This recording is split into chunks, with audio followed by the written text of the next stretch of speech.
हाँ, ये तो आज शाम कुछ ऐसा हो गया कि मैं गई थी फ्रेंड के घर अपने बॉक्सेस लेने और अर्शु को लेके गई थी फाउंटेन पे। तो वो लोग जा रहे थे स्केयर पे, तो मुझे उन्होंने साथ में जाने के लिए मना ही लिया क्योंकि इंडिया से 2 लड़कियां नहीं आई थी तो उन्हें दिखाने जाना था स्केयर। तो इसलिए फिर मैं चली गई, क्या ही करती। बट थैंक गॉड मेरे पास साइकिल तो थी। वैसे तो मैं कभी भी स्ट्रोलर या साइकिल के बिना इसको लेकर नहीं कहीं जाती क्योंकि रास्ते में जैसे ही थकता है खुद ही बोलता है और मैं साथ ही बिठा लेती हूँ।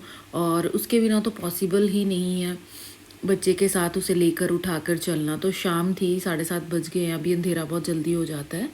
तो फिर उसके हस्बैंड भी वहाँ पर पहुँच गए थे, तो अर्शु तो उन्हें मिल के खुश हो गया और सब समझा रहा है, उन्हें बता रहा है ऐसे ऐसे ऐसे। तो वो गए H&M। तो मैंने यहाँ देखे एक टॉप, ये वाला मुझे पसंद आया। वैसे मुझे फ्लोरल प्रिंट ज़्यादा पसंद नहीं होते, ऑफ वाइट या वाइट कपड़े ही ज़्यादा अच्छे लगते हैं मुझे। और ये फिर मैंने कहा छोड़ो, नहीं लेने भाई, बहुत ज़्यादा कपड़े हैं और जगह भी नहीं है अंदर रखने की। तो यहाँ पे फिर ज्वेलरी लगी, वो भी देखी, लिया, पर मैंने तो कुछ नहीं लिया भाई। मैंने कहा मैं नहीं, क्योंकि मेरा इंडिया से भी पार्सल आ रहा है।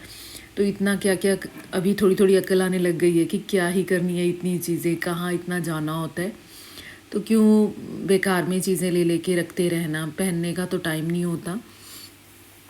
फिर उसके बाद अर्शु के लिए मैं लेकर गई थी, वैसे ही रखा हुआ था मैंने 2-3 दिन पहले, एक बिस्किट का पैकेट अपने बैग में, और वही बैग कोइंसिडेंटली वो ही ले गई। तो वहाँ पे जब ये भाग रहा था इधर उधर तो मैंने इसे वो दे दिए ओपन करके, क्योंकि मैं होममेड बनाती हूँ तो ये चीज़ें मैं लेती नहीं हूँ। ये भी कोई नेबर में है, उन्होंने दिया था तो मैंने रखा था कि कहीं जाएंगे तो मैं उस सिचुएशन में इसे दूँगी।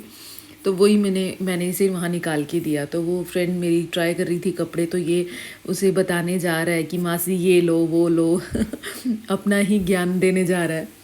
तो इधर उधर भाग रहा था तो सब इसके पीछे भी लगे हुए थे, मैं कभी वो इसे देख रही थी। तो एक्साइटेड था, खुश था, काफ़ी ज़्यादा खुश होता है, बहुत ज़्यादा। और बता रहा है कि ये ले लो वो ले लो वो इसे बहुत ज़्यादा प्यार करती है। तो फिर हम निकल आए बाहर और फिर थोड़ा सा खाया पिया। जो नई इंडिया से लड़कियाँ हैं उन्हें तो यहाँ का जो चीज़ पाई होता है, हलोमी पाई, वो इतना पसंद नहीं आया क्योंकि अभी टेस्ट नहीं लगा है। तो मैंने उन्हें कहा कि धीरे धीरे टेस्ट बनेगा, पहले स्टार्टिंग में किसी को भी अच्छा नहीं लगता, बट ये बहुत ज़्यादा हेल्दी होता है। वो अभी ज़्यादा मसाले खा कर आई हैं ना, तो अभी टाइम लग जाएगा थोड़ा सा एडजस्ट होने में। फिर ज़्यादा मसाले वाली चीज़ें खाने का मन नहीं करेगा, ऐसा हो जाएगा।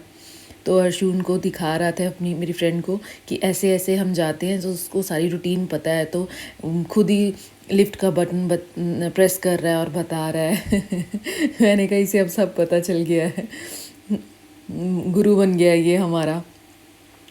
फिर जैसे जैसे हम हमेशा लेके जाते हैं इसे, तो सब कुछ बताता है अपने अपने हिसाब से कि ऐसे ऐसे करते हैं। तो मेरी फ्रेंड इसके साथ फ़ोटोज़ खिंचवाना चाह रही थी, कहाँ ही आसान है इसके साथ फ़ोटोज़ क्लिक करना। तो कभी मैं इसे उठा रही थी और फिर मेन रोड पे थे, तो मुझे डर भी था कहीं एकदम से भाग ना जाए ये साइड पे। तो उसने भी गर्ल्स को कहा कि जल्दी करो और चलते हैं यार, बच्चे का कोई पता नहीं होता कि कब एकदम से रोड पे चला जाए। वैसे कभी जाता नहीं है, बट कोई गारंटी नहीं होती है बच्चे की। तो और फिर हमने की वापसी, जो धीरे धीरे इसे बिठाया और चल दिए वापसी की ओर। तो ये शाम बहुत ही अच्छी रही, अचानक से प्लान बना और अचानक से घूम घाम के आ गए हम।